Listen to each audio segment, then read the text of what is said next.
কিন্তু একদিন আমি থাকবো না, একদিন আমি থাকবো না। আমার মৃত্যুর পরে পৃথিবীর সব মানুষ যদি আধুনিক হইয়া উন্নয়ন হইয়া চাঁদের দেশেও চলে যায়, আমি তো নাই, আমি তো নাই, আমি তো নাই। অতএব আমি যদি আমার কবর ভুলে যাই, আখিরাত ভুলে যাই, আমি যদি আমার মৃত্যু পরবর্তী জীবন ভুলে যাই, আমি যদি আমার গন্তব্য ভুলে যাই, খোদার কসম আব্বা, ভুলে গেলেও তো মৃত্যু হবে, চোখ বন্ধ রাখলেও মৃত্যু হবে, সুখে থাকলেও মৃত্যু হবে। তাহলে যেই সত্য আমাকে গ্রহণ করতেই হবে, মৃত্যু, কবর, আখিরাত, আমি সেটা ভুলবো কেন? আমি সেটা ভুলবো কেন? চোখ বন্ধ করলেই তো ঝড় থামে না। অতএব না বুঝলেই যে মৃত্যু হবে না এমন তো না। মনে করেন তুফান আসতেছে, ঝড় বৃষ্টি আসতেছে, এখন কেউ যদি চোখ বন্ধ করে বলে কই না, আমি তো কিছু দেখি না, তুফানও হচ্ছে না, বৃষ্টিও হচ্ছে না, কিছুই হচ্ছে না, না রে আব্বা সব হচ্ছে, তুমি ইচ্ছা করে চোখ বন্ধ করে রাখছো, তুমি চোখ বন্ধ করে রাখছো আর কি। অতএব আমি আপনাদের কাছে বললাম, আপনারা অনেক সময় মনে করেন আমরা হুজুররা শুধু আখিরাতের কথা বলি, কবরের কথা বলি, আসমানের উপরে আর মাটির নিচের কথা বলি। না রে বাপ, আরো কথাও বলি। বাকি এই দুই কথা বলা অপরাধ, এই দুই কথা বলা ত্রুটি, এটা আপনারে বলছে কি? আপনি এটা কেমনে সিদ্ধান্ত নিছেন যে আসমানের উপরের কথা বলাটা অসুন্দর আর মাটির তলের কথা কোনটা অসুন্দর, অযৌক্তিক? এইটা আপনারে কে বলছে? আপনি বলেন। একজন ডাক্তারকে কেন জিজ্ঞেস করেন না, আপনি দা জীবন এই প্যারাসিটামল লই এই দিয়ে ফেরা রইলেন, জীবনটা তো শেষ করে দিলেন। আপনি তো কোনোদিন একটা বিল্ডিং এর প্ল্যানিং দিলেন না, ইঞ্জিনিয়ার রে কেন বললেন না আজীবন এই ইট বালু সিমেন্ট নিয়ে পড়ে রইলেন? আপনি যে আর কোনোদিন একটা প্যারাসিটামল লিখলেন না। আমার এক পরিচিত লোক আছে, আমি দেখছি ওনারে, আমি মনে 2-4-5 বছর দেখছি ওনারে টানা। ওনার দুই হাতে দুইটা মোবাইল, উনি এই জমির ব্যবসা করে, হাউজিং। আমি যত সময় ওনারে দেখছি মোবাইল দুইটা হাতে নিয়ে উনি এটা একবার রিসিভ করে, জি জি 400 একটু ডাইনে ডাইনে ডাইনে ডাইনে বামে বামে, জি জি 600 ফুবি দিয়া মানে কোন জানি বুঝাইতে আছে 400 200 এই কথা। জিন্দিগি 400 আর 600 উপরে শেষ, হায়াত শেষ, আখিরাত আখিরাত। এই জন্য বাপ কোরআনুল কারীমের মধ্যে আল্লাহ বলছে, কুল ইয়াতাওয়াফাকুম মালাকুল মাউতিল্লাযী বুক্কিলা বিকুম সুম্মা ইলা রাব্বিকুম তুরজাউন।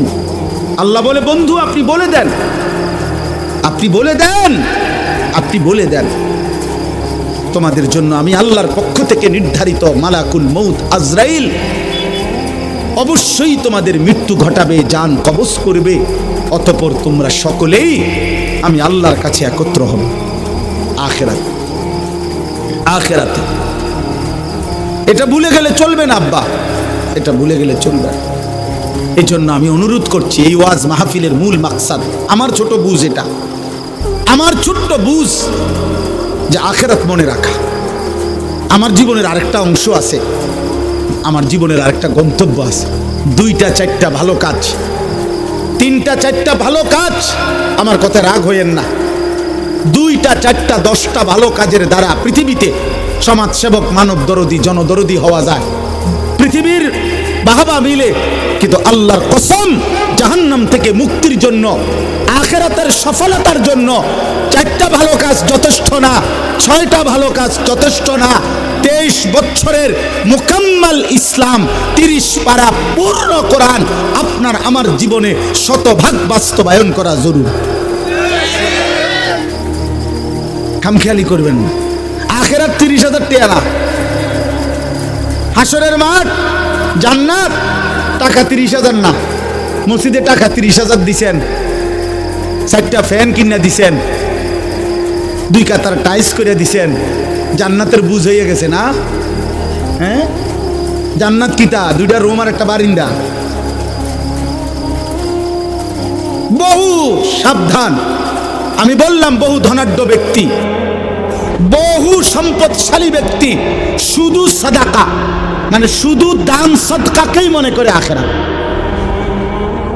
শুধু এটারই মনে করে বড় আখেরাত। মানুষের দেখা হইলেই শুনাইব, হুজুর মসজিদ করছি, মাদ্রাসা করছি, এতিমখানা করছি, লিল্লা বোর্ডিং করছি। এটি সবটি মিলাইয়া একটা আমল সাদাকা। এটি সবটি একটা একটা। 100 কোটি টাকাও যদি আপনি দান করেন, হুজুর আপনি বলেন সবটা একটা আমল কিনা? একটা আমল না। দান সাদাকা 1 লক্ষ কোটি টাকা হোক, এটা তো একটা আমল। তো নামাজ, রোজা, হজ, চরিত্রের পবিত্রতা, হালাল উপার্জন। আপনি যে মিশা কথা কন, আপনি যে 2 নম্বরই ব্যবসা করেন, আপনি যে লোন নিছেন 1 কোটি টাকা 200 কোটি টাকা, কারে বুঝান সিটারি? হ্যাঁ, আখেরাত আমার আপনি বুঝ দিলেন, আমি না বললাম মার হাবা জনাব উমক 20,000 মার হাবা, হাবারে মার।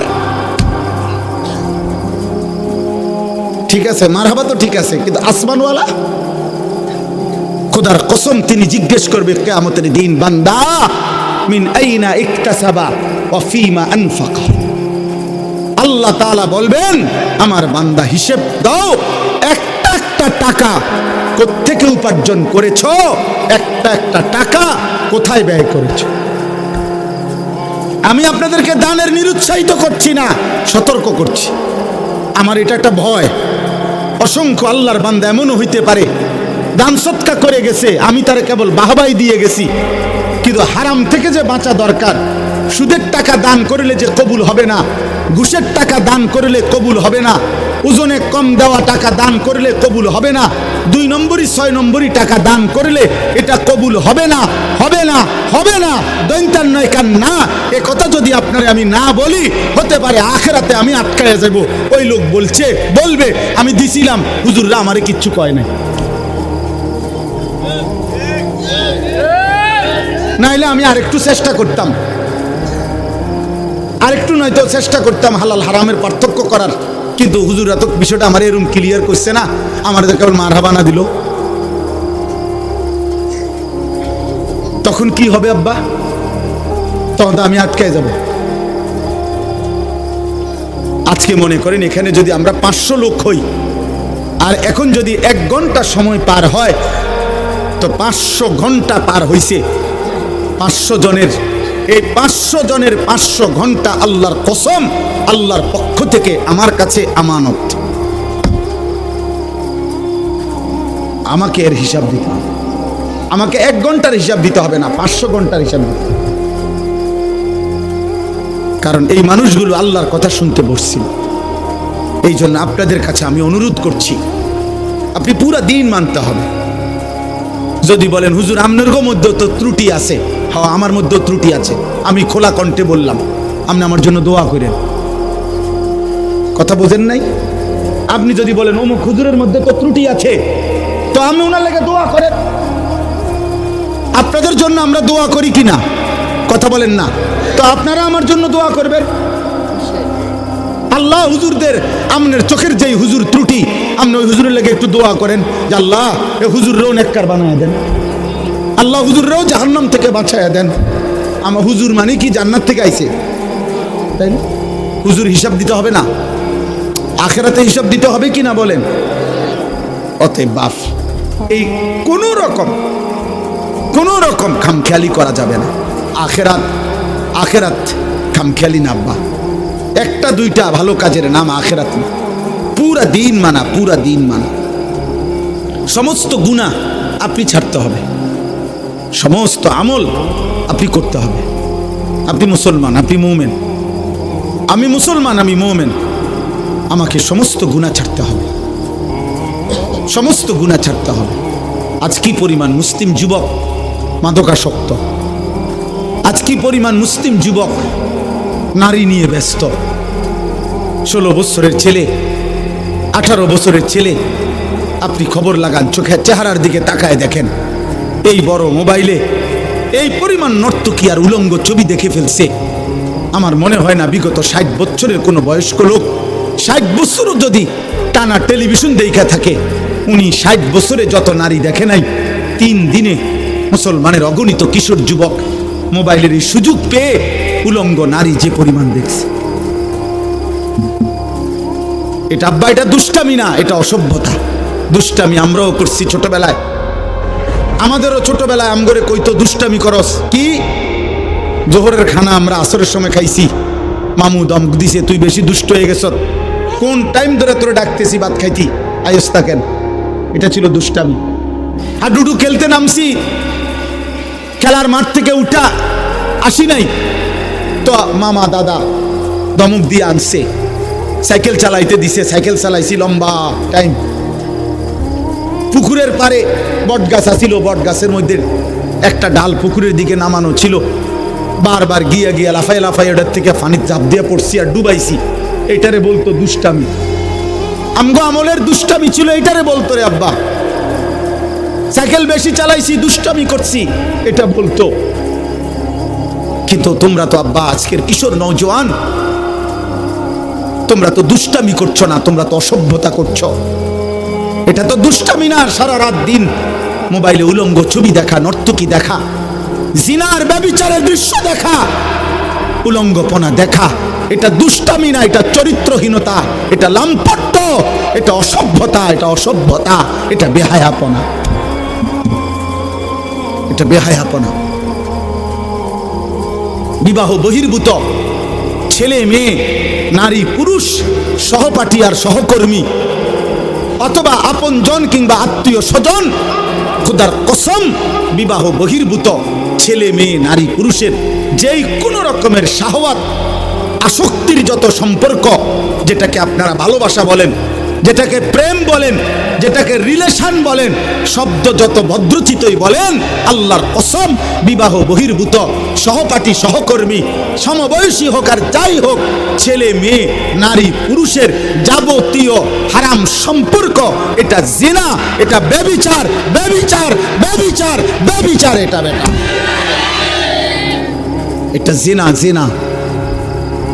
আপনি এটারে ভদ্রতার লেভেল লাগাইয়েন না। ভেজিটেবল কইলে মূলার হাত কোনো বেশি কিছু হয়ে যায় না, শাকে থাকে। রিলেশন বললে অসভ্যতা, ভালো কিছু হয়ে যায় না।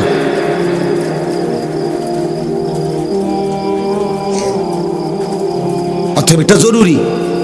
আমি হাদিস বলি, আল্লাহর নবী সাল্লাল্লাহু আলাইহি সাল্লাম বলছেন, মান জানা ওয়া শারিবাল খামরা নাযা আল্লাহু মিনহুল ঈমান কামা ইয়াখলাউল ইনসানু আল কাবিসা মিন রাসিহি।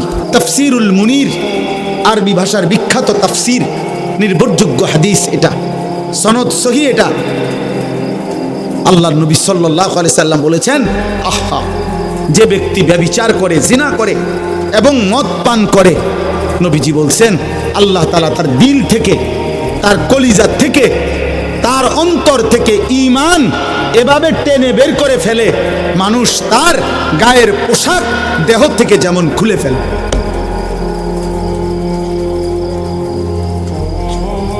কি ভয়ঙ্কর কথা বলেন, বলেন কি ভয়ঙ্কর কথা।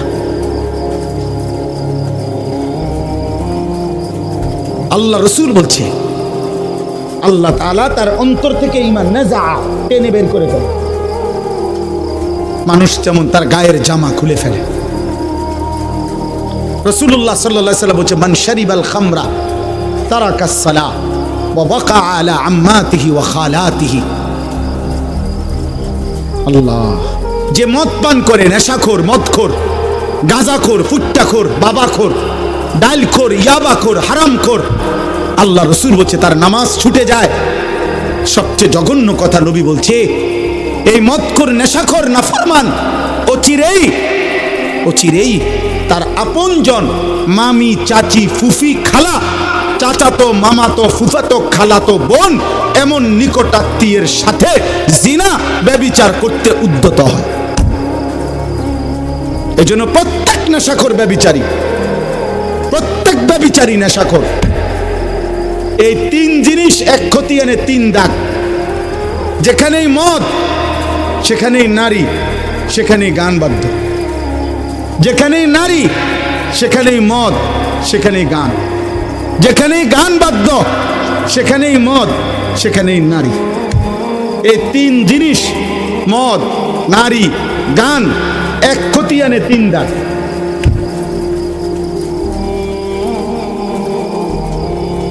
রাসূলুল্লাহ সাল্লাল্লাহু আলাইহি ওয়াসাল্লাম বলছেন, গানে আসক্ত ব্যক্তিকে আল্লাহ তিনটা শাস্তি দিবে। নবীজি স্পষ্ট বলছেন, তিনটা শাস্তি আল্লাহ দিবে। এক নাম্বার, মাটি ধসিয়ে ধ্বংস করে দিবে। দুই, পাথরের বৃষ্টি বর্ষণ করে ধ্বংস করে দিবে। তিন, অথবা চেহারা বিকৃত করে, মানুষের চেহারা পরিবর্তন করে জানোয়ারের আকৃতি বানায় ফেলবে। আজ না হোক কাল, রব্বে কাবার কসম, নবীর এই ভবিষ্যৎবাণী হবেই হবে। মুহাম্মদ আরবি সাল্লাল্লাহু আলাইহি সাল্লাম, তার কোনো কথা ভুল হয় নাই, হবেই হবে। এটা আজ না হোক কাল হবে। একদিন ঘুম ভেঙে দেখবে যুবক সারা রাত উলঙ্গ ছবি আর নারী আর গান বাদ্যের আসক্তিতে ছিল। কোন এক প্রজন্ম এসে দেখবে হয়তো ঘুম থেকে জেগে মানুষের চেহারা কুকুর শুকরের চেহারা হয়ে গেছে। চেহারা বিকৃত করার সব মহড়া চলতেছে আব্বা। বেঈমান, চুল, চেহারা, সব কিছুতেই আজকে অগণিত মুসলমান ছেলেকে, মুসলমানের চুল, চেহারা, লেবাস, চেহারার ডিজাইন পুরি বদলে আজকে তারা পরিবর্তন করে দিছে। এটা যদি রব পরিবর্তন করে ফেলে তাহলে পুরা জানোয়ার হয়ে যাবে।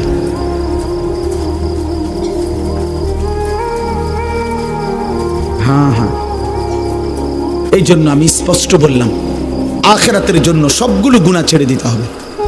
আমিও আপনিও। জাহান্নাম থেকে বাঁচতে হলে, জাহান্নাম আব্বা খামখেয়ালি না, এই বাপ, জাহান্নাম খামখেয়ালি। ইয়াউমা তুকাল্লাবু ওয়ুজুহুহুম ফিন্নার ইয়াকুলুনা ইয়া লাইতানা আতা'না আল্লাহ ওয়া আতা'নার রাসূলা।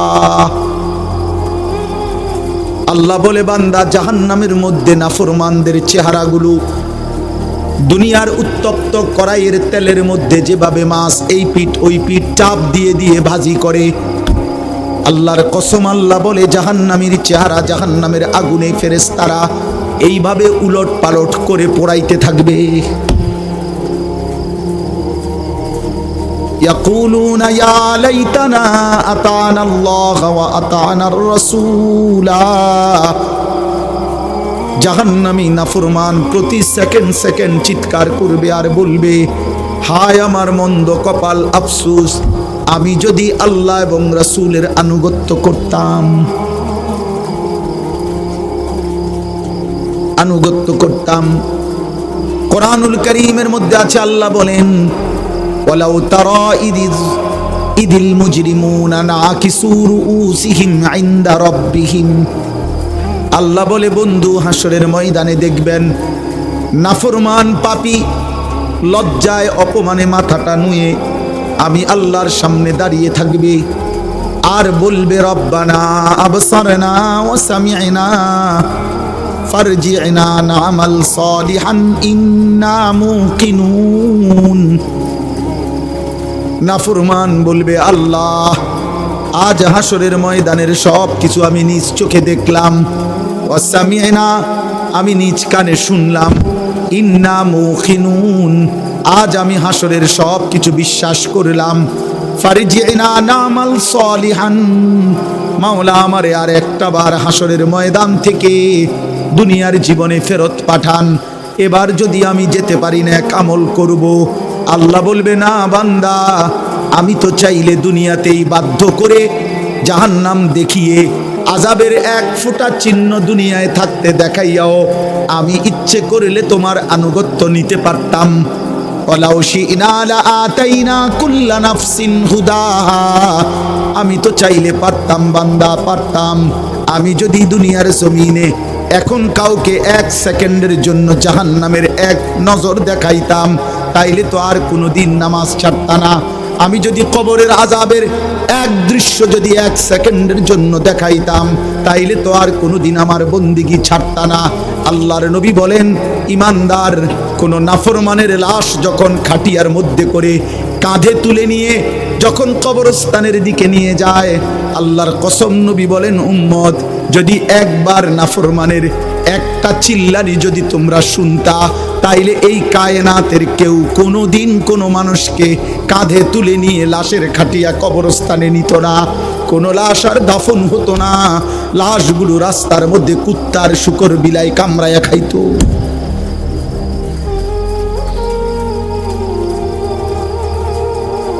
হাদিস হাদিস ফাজলামি কথা না।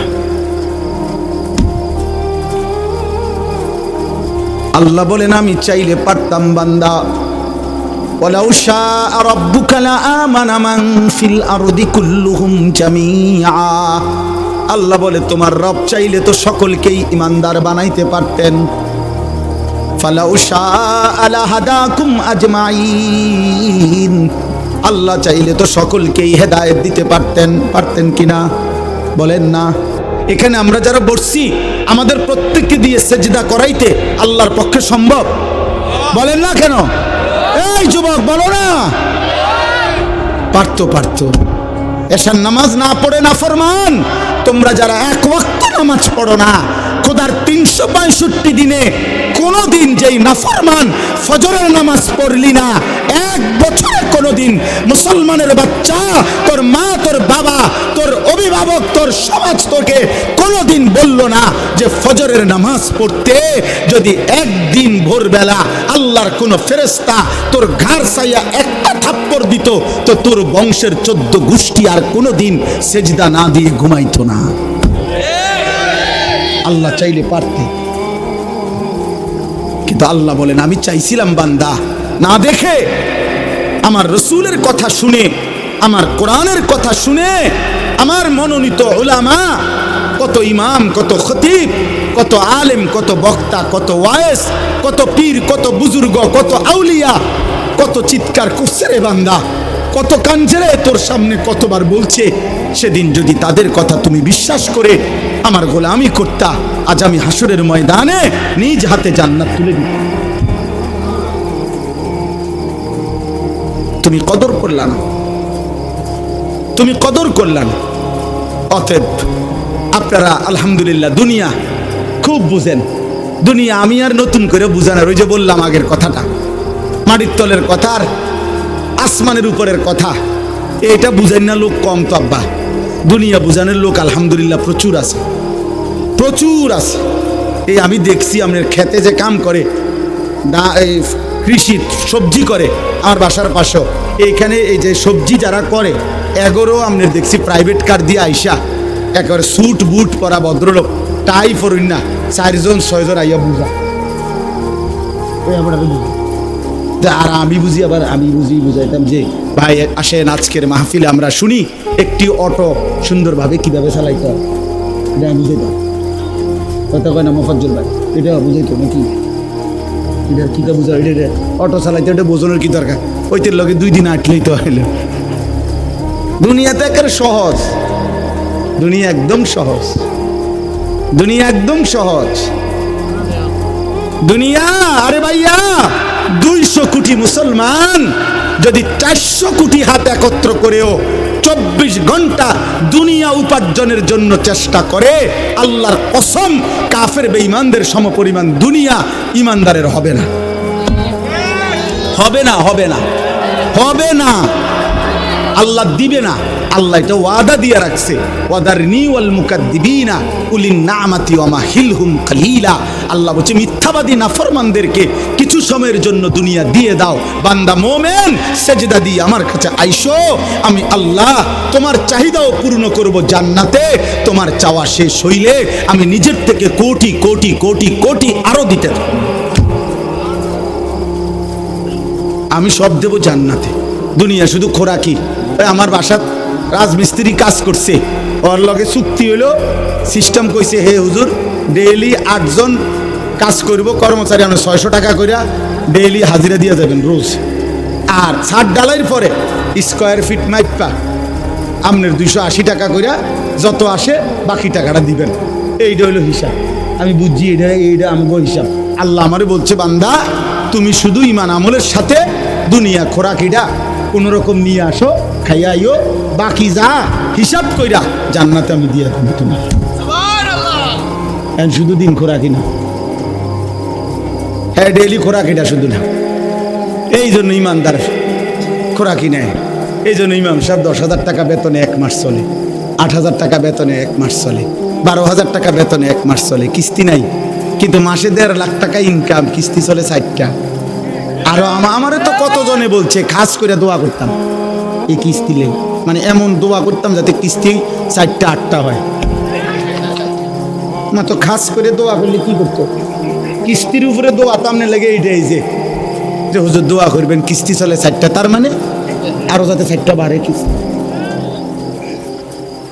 আমার একবার একজন হুজুর রবিবারে ছাদ ডালাই খাস করে দোয়া করবেন। আমি বললাম দোয়া করি আল্লাহ যাতে ছাদ ডালাইয়ের দিন ডাকবে যায় নিচে, মানে এমন। তাহলে নাহলে খাস দোয়া কি, এটা করে জাঁতা দেওয়াতে দোয়াটাই নর্মাল দোয়াই তো ছাদ ডালাই হয়। তো যেহেতু সাপ দিতেন কইছেন আপনি খাস, তো তাহলে আটটু সাপ দিলাম। দুনিয়া মোটরসাইকেলের লেগে দোয়া, হাই মুসলমান, হাই মুসলমান, ছাদ ডালের দোয়া। হুজুর দোয়া করবেন, কষ্ট করে আল্লাহ আল্লাহ করে 12 লাখ টাকা ব্যবস্থা করছি ছেলেটার বিদেশের, আল্লাহ আল্লাহ করে করছে। 3 লাখ টাকা সুদে নিছে, 4 লাখ টাকা কিস্তিতে নিছে, আল্লাহ আল্লাহ করে। হায় হায় হায় হায় মুসলমান, কেমনে বললে এত বড় কথা, এত বড় না ফরমানির কথা কেমনে কইলা? আরে সুদখোর কেমনে বললা? আল্লাহ আল্লাহ করে নিছো কেমনে? আর সুদের টাকার উপরে দোয়া চাও কেমনে? কি দোয়া করতো আপনার ফুতের লেগে? আপনি কি দোয়া চাচ্ছেন? কি দোয়া করতো? এই আমি দোয়া করতাম যে আল্লাহ উনি যে 6 লাখ টাকা সুদ নিছে এটাতে বরকত দেন নাকি। তো কি দোয়া করতো কি? তা নাই তো কি, আর নাই তো দোয়া করতে আল্লাহ সুদখোরকে ধ্বংস করে দেন, তো নাই তো বরকত দেন বলা যাবে? কথা বলেন না কেন? সাবধান মুসলমান, আখিরাত খামখেয়ালিন। আবারও বললাম, এজন্য এই জবানের হেফাজত জরুরি, হালাল হারামের পার্থক্য বোঝা জরুরি। এক মুসলমান, আবারও বলি, আখিরাতকে আপনারা মামুলি ভাববেন না, আখিরাতকে খামখেয়ালি মনে করবেন না। আখিরাতে পুরো জিন্দেগির হিসাব দিতে হবে, রাত দিন 24 ঘন্টার হিসাব দিতে হবে। অতএব আজকে আমি এতগুলো কথার পরে আপনাদের কাছে আমার মূল বক্তব্য হলো, আব্বা চলেন আমরা একটা এতটুকু বুঝি যে কমপক্ষে নিজের দিকে একবার নজর দেই। আমি আপনি যে যেখানে আসি 30টা সেকেন্ড, প্রত্যেকে একবারে 30 সেকেন্ড সময় আপনি একটু চোখ বন্ধ করে অথবা আপনার বিবেক দিয়ে আপনি ভাবেন, আমরা যারা এখানে বসা এখন যে যে অবস্থানে বসে আছি, চোখ বন্ধ করে বা 30 সেকেন্ড নীরবে ভাবেন তো যে অবস্থায় আছি, এই অবস্থায় আমাদের জীবনের গুনার পরিমাণ বেশি নাকি নেকির পরিমাণ বেশি? কি মনে হয়? তাইলে এখান থেকে যদি হাসরের ময়দান হয়, মালিকের সামনে দাঁড়াইয়া কেমনে হিসাব দিব? কেমনে হিসাব দিব? আপনি কি মরবেন না? আপনাকে কি খবরে যাইতে হবে না? এই কথাটাই আমি মনে করাই দিলাম। আমার ছোট্ট বুঝে আমি এতটুকু বললাম। আল্লাহ তাআলা বলছে, বান্দা এবার যদি মনে করে থাকো তোমার গুনার পরিমাণ বেশি, তাইলে তুমি অন্য কোথাও গিয়ে লাভ নাই। আমি আল্লাহ তোমাকে আশ্বস্ত করতে চাই, গুনাহ যদি তোমার আসমান পরিমাণ হয়, গুনাহ যদি তোমার সমুদ্রের ফেনা পরিমাণ হয়, গুনাহ যদি তোমার হিমালয় পর্বত ছুঁয়ে যায়, গুনাহ যদি তোমার এই জমিনের বালুকণা পরিমাণও হয়, তুমি অন্যদিকে যাইও না। তুমি যদি শুধু বুঝতে পারো, অনুভব করতে পারো, তোমার ভিতরে যদি উপলব্ধি আসে আমার গুনাহ বেশি, আর আমার এই গুনাহ আমার জাহান্নামে নিবে, আর জাহান্নামের আগুন আমি সহ্য করতে পারবো না, খোদার কসম আল্লাহ বলেন, এদিক সেদিক না গিয়ে বান্দা তুমি আমার দিকে ফিরে আসো, আমার রহমত থেকে নিরাশ হইও না। আমি ওয়াদা করলাম, আমি আল্লাহ এক সাগর নয়, আমি হাজার সাগর, এক পৃথিবী নয়, আমি আসমান ছোঁয়া গুনাহ একবারে একসাথে মাফ করে দেব। তুমি আমার কাছে আসো।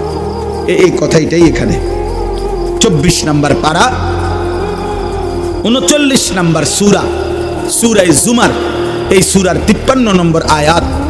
আমি আপনাদের কাছে 3টা আয়াত পড়ছি, 53, 54, 55, এই 3টা আয়াতের তর্জমা বলেই আমার কথা আমি শেষ করলাম। আল্লাহ তাআলা বলেন, কুল, হে নবী আপনি বলেন, ইয়া ইবাদিয়াল্লাযীনা আসরাফু আলা আনফুসিহিম, হে আমার বান্দারা, তোমরা যারা নিজের উপরে গুনাহ করতে করতে সীমা অতিক্রম করে ফেলেছ, গুনার পাহাড় উঠিয়ে ফেলছো, তোমরা নিজের উপরে যারা জুলুম করে ফেলেছ, তোমরা যারা জীবনটাকে শেষ তছনছ করে ফেলছো। হাদিসের মধ্যে, তাফসীরের মধ্যে আছে, নবীজির কাছে কয়েকজন লোক এসে বলছিল, হে মুহাম্মদ, আমরা তোমার কালেমা গ্রহণ করতে চাই, কিন্তু তুমি কি জানো যে আমাদের গুনাহ কি পরিমাণ? আমাদের গুনাহ কি পরিমাণ? হয়তো তোমার আন্দাজও নাই। মুহাম্মদ, আমরা শুধু শিরিক করেছি এমন না, আমরা মূর্তি পূজা করেছি এমন না। তাফসীরে কুরতুবীতে স্পষ্ট লিখছে, নবীজিকে তারা বলছে, হে মুহাম্মদ, চুরি করছি কি পরিমাণ? হিসাব নাই। জিনা করেছি কি পরিমাণ? হিসাব নাই। মদ পান করেছি কি পরিমাণ? হিসাব নাই। খুন করছি কি পরিমাণ? হিসাব নাই। জীবনটা শেষ করে দিছি গুনায় গুনায়, আজ আর কোনো হিসাব করেও কুলাইতে পারবো না, এত বেশি পরিমাণ গুনাহ আমাদের। তো বলছে, মুহাম্মদ, তুমি যে বলছো আল্লাহ মাফ করে দিবে, কিন্তু মাফ তো করবে বুঝি, কিন্তু আমরা যে পরিমাণ গুনাহ করেছি আমাদের মনে হয় তোমার আল্লাহ এত বেশি পরিমাণ গুনাহ মাফ করবে না। গুনাহ যে আমাদের অনেক বেশি। তুমি আরেকবার তোমার আল্লাহকে জিজ্ঞেস করো, ওনারে বলতে কও, উনি আমগো কি পরিমাণ গুনাহ মাফ করে দিবে। মহান আল্লাহ পাক এই আয়াত তখন নাজিল করছেন। আল্লাহ বলছে, বন্ধু আমার বান্দাদেরকে বললেন, বলেন, হে আমার বান্দা, তোমার গুনার সংখ্যা তুমি হিসাব না করে আমার মাগফিরাতের দিকে তাকাও। গুনাহ তোমার যে পরিমাণ হোক, আমার মাগফিরাত তার চাইতে কোটি কোটি গুণ বেশি, কোটি কোটি গুণ বেশি। ইয়া ইবাদিয়াল্লাযীনা আসরাফু আলা আনফুসিহিম লা তাকনাতু মির রাহমাতিল্লাহ, আমার রহমত থেকে নিরাশ হইও না, আমার কাছ থেকে সরে যাইও না বান্দা। আর কোথাও আশ্রয় মিলবে না, আর কোথাও মাফ মিলবে না, আর কোথাও গন্তব্য হবে না, আর কোথাও ঠিকানা মিলবে না রে বান্দা। ইন্নাল্লাহা ইয়াগফিরুয যুনুবা জামিআ, নিশ্চয়ই আল্লাহ সমস্ত গুনাহ মাফ করে দিবেন। আল্লাহ বললেন, বন্ধু ওদেরকে বলেন, কুফর আমি মাফ করে দেব, শিরিক মাফ করে দেব, কবিরা গুনাহ মাফ করে দেব, সগীরা গুনাহ মাফ করে দেব, বিদআত মাফ করে দেব, মুনাফিকি মাফ করে দেব, সব মাফ করে দেব। ইন্নাহু হুয়াল গফুরুর রহিম, কেন মাফ করব না? আমি আল্লাহ গফুর, ক্ষমাশীল, রাহিম, দয়াবান। এবার আল্লাহ বলে, বান্দা তবে শোনো, তাহলে যদি তুমি সিদ্ধান্ত নাও আমার কাছে আসবা, আমি মাফ করব, তা এখন কি করতে হবে তোমাকে? আল্লাহ বলেন, তোমাকে 2টা কাজ করতে হবে। ওয়া আনিবু ইলা রাব্বিকুম, তোমাকে 1 নাম্বার ইরজিউ, আমার কাছে ফিরে আসতে হবে। তুবু, তওবা করতে হবে। 1 নাম্বার ইনাবাত, আই রুজু, আই তওবা, অর্থ হলো তুমি তওবা করো, তওবা করো, তওবা করো, তওবা করো। বান্দা আমার কাছে আসো, আমার কাছে তওবা করতে হবে। কি করতে হবে বলেন, সবাই বলেন না, কি করতে হবে? তওবা কিভাবে করে? তওবা কিভাবে করে? আমার শায়েখ আল্লামা মুফতি মুশতাকুন নবী কাসেমি, আমি একটা জিনিস দেখাই দিই।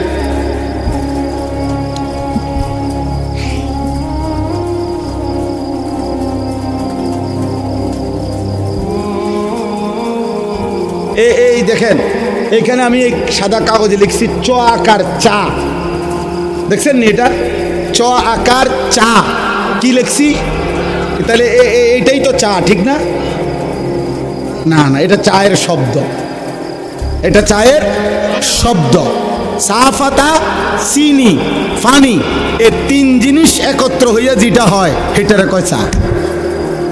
অতএব তওবা, তওবা, তওবা, এইটা আপনি কইলেন, এটা তওবা না। 3 জিনিস একত্র হইলে সেটাকে বলে তওবা। 1 নাম্বার, কুফর হোক, শিরিক হোক, কবিরা হোক, বিদআত হোক, নিফাক হোক, যত গুনাহ আমার হচ্ছিল, করছিলাম, সব ছেড়ে দেওয়া। 2, আর করবে না এ কথার চূড়ান্ত ওয়াদা দেওয়া। তিন, লজ্জিত এবং অনুতপ্ত হয়ে মাফ চাওয়া। আল্লাহ বলেন তুমি বান্দা তিনটা বলো, আল্লাহ আমি গুনাহ ছেড়ে দিলাম, আল্লাহ আমি আর করব না, ওয়াদা দিলাম, আল্লাহ আমি লজ্জিত, মাফ চাইলাম। আল্লাহ বলে বান্দা এই তিন জিনিস দুনিয়াবাসীর শুনাইলে হবে না, আমি দিল জানি, আমি কলজার ভিতরেও জানি। তুমি আসলে বলো না নকলে বলো, তুমি বাস্তবে বলো নাকি ধরা খাইয়া বলো, আমি সব বুঝি। যদি দিল থেকে বাস্তবিক অর্থে গুনাহ ছেড়ে দিয়ে আর করবা না ওয়াদা দিয়ে লজ্জিত এবং অনুতপ্ত হয়ে তওবা করো, আমি যদি দিল দেখে বুঝি তো আমি আল্লাহ আমি ওয়াদা দিলাম এক সাগর এক নদী নয়, আমি আসমান ছোঁয়া গুনাহ মাফ করে দিলাম। শর্ত হলো কয়টা হইতে হবে বলেন? এক নাম্বার গুনাহ ছেড়ে দিলাম বলেন, দুই আর করব না ওয়াদা দিলাম বলেন, তিন লজ্জিত মাওলা মাফ চাইলাম, আল্লাহ বলে মাফ করে দিলাম। আমরা দেশের এই সময় বিড়ি খায় হেবাটা, ওটার মুখে আসবি তোবা তোবা তোবা তোবা আস্তাগফিরুল্লাহ আস্তাগফিরুল্লাহ। কিও দেশটা কি শুরু হইলো? এই আমনে যেটি খাইতে আছেন এটি শুরু হয়েছে আর ওটা তওবা করে। তওবা টেলিভিশনের দিকে তাকাইয়া আছে রাক্ষসের মতো, নর্তকীর দিকে তাকায় আছে, মহিলার দিকে তাকায়া তাকায়া, এরপরে কয় আস্তাগফিরুল্লাহ আস্তাগফিরুল্লাহ। কিও দেশটায় কি চলতে আছে? এটি এই যে টেলিভিশন চলতে আছে, হ্যাঁ হাবড়া তওবা করে, মস্কারি করেন। এটা তওবা? কথা বলেন না কেন? এটা তওবা, এটা আস্তাগফিরুল্লাহ। এমন আস্তাগফিরুল্লাহর উপরে আস্তাগফিরুল্লাহ, এমন আস্তাগফিরুল্লাহর উপরে কি আস্তাগফিরুল্লাহ। এই জন্য আমাদের করাচি হজরত কুতবে আলম আরিফ বিল্লাহ হজরত মাওলানা শাহ হাকিম মোহাম্মদ আখতার রহমতুল্লাহ আলাইহি তিনি এটা বলছিলেন একবার, অর্থাৎ হজ্জের সফরে যাইতেছেন বিমানের ফ্লাইটে, ওনার সাথের হাজি এহরাম পরা, তো হজরতের সাথে বসা, তো যাইতেছে আর কি। তখন তো বিমানের মধ্যে যেই মহিলারা আপনার বিমানের কাজ করে, আপনার এয়ার হোস্টেস যেগুলো, এরা তো এদের কাপড় চোপড় তো অল্প অল্প, কোম্পানি দুর্বলের কারণে দুইজনে মিললে একজনেরটা পড়ে। কথা বুঝছেন? এটা কোম্পানির সামর্থ্য কম, এই জন্য তো এই এই মহিলাদের দিকে তাকাইয়া তাকাইয়া তাকাইয়া হাজি সাহেব, ওই হজরতের সাথের হাজি সাহেব ও বেখেয়ালে কইতেছে আর কি আস্তাগফিরুল্লাহ আস্তাগফিরুল্লাহ। হজরত দেখছেন এগুলোর কাপড় চোপড়ের কি হালাত? তে হজরত তখন বলছে হ্যাঁ ভাই তেরি আস্তাগফিরুল্লাহ পর আস্তাগফিরুল্লাহ, তোমার আস্তাগফিরুল্লাহর উপরে আস্তাগফিরুল্লাহ। পহলে তো নজর হটাও ফির আস্তাগফিরুল্লাহ পড়ো, আগে তো চোখ সরাও, বেড়ির দিকে চাইয়া রইছো আবার কবে আস্তাগফিরুল্লাহ আস্তাগফিরুল্লাহ। ये कौन सा আস্তাগফিরুল্লাহ? এটা কিসের আস্তাগফিরুল্লাহ? এটা নিয়ে আস্তাগফিরুল্লাহ আমনে। তাইলে মূলত কি গুনাহ ছেড়ে দিলাম, আর করব না ওয়াদা দিলাম, লজ্জিত অনুতপ্ত হয়ে মাফ চাইলাম। ওয়া আসলিমু লাহু মিন ক্বাবলি আন ইয়াতিয়াকুমুল আযাবু সুম্মা লা তুনসারুন।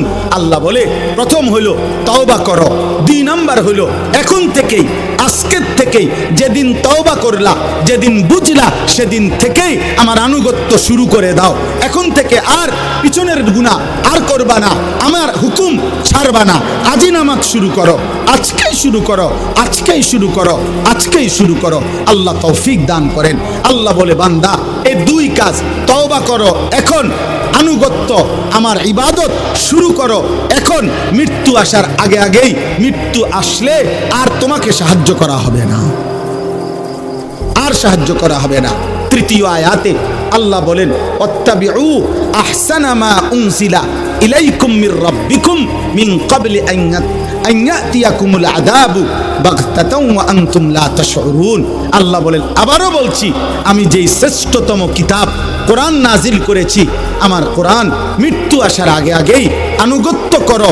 হঠাৎ মৃত্যু আসবে যা তুমি টেরও পাবে না, অতএব তার আগে আগেই বান্দা তুমি আমার কোরআন ধরো, আমার দিন ধরো, আমার আনুগত্য করো, আমার বন্দিগি করো। আমার ভাই, আমার বন্ধু, এই নাজিরা বাজার যুব সমাজের এই ভাইরা, ও আমারে অনেকক্ষণ আবদার করছে, একটা ডেট আমি মিলাইতে পারতেছিলাম না। আল্লাহর দয়ায় এতটুকু সুযোগ হয়েছে। আমার অনেক প্রিয় ভাই মাওলানা আমাদের মুফাজ্জল ভাই প্রিয় ভাই বলছেন, এই জন্য আমি এটুকু সময় আপনাদের কাছে বললাম। ইনশাআল্লাহ আরো হযরত ওলামায়ে কেরাম ধারাবাহিক আপনাদের মাঝে বয়ান করবেন। উঠাউঠি না করে আপনারা আর একটু বসেন, একসাথে মোহতারাম মেহমানদের কথা শুনে, আলেমদের আরো বয়ান শুনে এরপরে যাবেন। আর আমার শেষ কথা, কিশোর ভাই, যুবক ভাই, দোস্ত, এই পৃথিবী তোমারে মনে রাখবে না রে আব্বা। তুমি সেজদা দাও, ফজরের নামাজ পড়ো, আখিরাত ভুলো না। আব্বা তোমারে দুনিয়া মনে রাখবে না। কোনো পাপী, কোনো নাফরমানকে পৃথিবী শ্রদ্ধার সাথে স্মরণ করে না। নাফরমানের নাম টিকে না, নাফরমানের নাম থাকে না। ফেরাউনের নাম পৃথিবীর কোনো কুত্তার নামও কেউ রাখে না। নমরুদের নাম পৃথিবীর কোনো কুত্তার নামও কেউ রাখে না। আবু জেহেলের নাম পৃথিবীর কোনো কুত্তার নামও কেউ রাখে না। আবু লাহাবের নাম কোনো কুত্তার নামও কেউ রাখে না। এজন্য দোস্ত, নাফরমানের নাম থাকে না, নাফরমান শ্রদ্ধার সাথে স্মরণ হয় না। ঈমানওয়ালা, সেজদাওয়ালা, বন্দিগিওয়ালা, মানুষের কল্যাণ, মানুষের সেবা, আখিরাতের ফিকির যার মধ্যে, সে দুনিয়াতেও টিকে থাকে, সে আখিরাতেও টিকে থাকে। আল্লাহ আমাদেরকে তৌফিক দেন, আল্লাহ আমাদেরকে কবুল করেন। আজকের এই তাফসীরুল কোরআন মাহফিল আগামী দিনেও আরো সুন্দর ইন্তজামের সাথে করার তৌফিক আল্লাহ দান করেন। আমিন।